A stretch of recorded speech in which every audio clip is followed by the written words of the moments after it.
অবশ্যই রাখতে হয়। আমি যদি কাউকে কথা দিই তাহলে সেটা অবশ্যই রাখার চেষ্টা করি। না না, এইভাবে থাকেন না, প্রেমে পড়ে যাবো। প্রেমে তো কবেই পড়ে গেছে।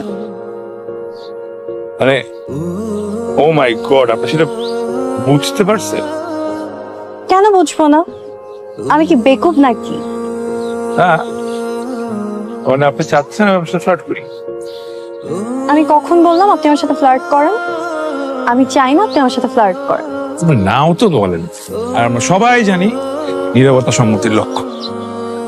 না, আমি চাই না আপনি আমার সাথে ফ্লার্ট করেন। আপনি চান না আমি আপনার প্রেমে পড়ি? আপনি প্রেমে পড়বেন না ফ্লার্ট করবেন এটা আগামীকাল দেখা যাবে। এখন বিয়ের কি করবেন সেটা বলেন। আপনি কি চান না বিয়েটা ভাঙুক নাকি হোক? যেহেতু এখানে দুজনই রাজি না, তার মানে কোনো মনই ভাঙবে না, বরং দুই চারটা মন জোড়া লাগবে। আপনি প্লিজ মনগুলো